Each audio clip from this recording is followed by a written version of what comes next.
আজকে চলে আসলাম পাঠা রং করতে, সাদা কালো পাঠাকে কালো বানাবো। হ্যালো গাইস, আপনারা সবাই কেমন আছেন? তো আজকে চলে এসেছি পাঠাকে রং করতে। তো দেখতে পাচ্ছেন আমার দাদা, তো এই দাদার হচ্ছে পাঠা। তো এই দাদাকে নিয়ে এই দাদার পাঠা এলো রং করতে আসছে আমরা।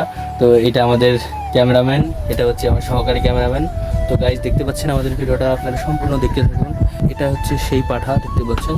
এই পাঠাটিকে এখন আমরা রং করার জন্য এই রংগুলা গুলিয়ে ফেললাম। তো আপনারা বিস্তারিত সব কিছু দেখতে থাকুন আমাদের ভিডিওতে।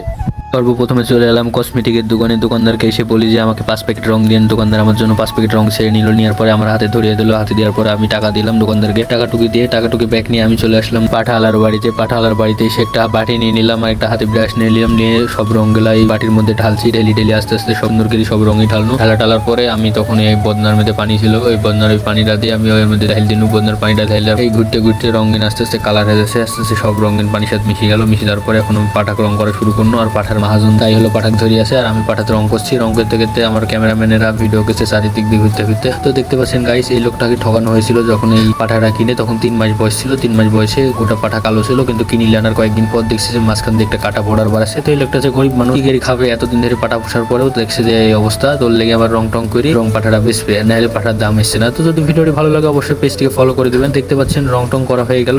রং টং করা শেষ করে দিয়ে তখন আমার হাতের অবস্থা অনেক খারাপ হয়ে গেল। দেখতে পাচ্ছেন আমার হাতে কালি টালি ভরে, হাতে মুখে সবকিছু কালি ভরে গেল। ভিডিওটি ভালো লাগলে অবশ্যই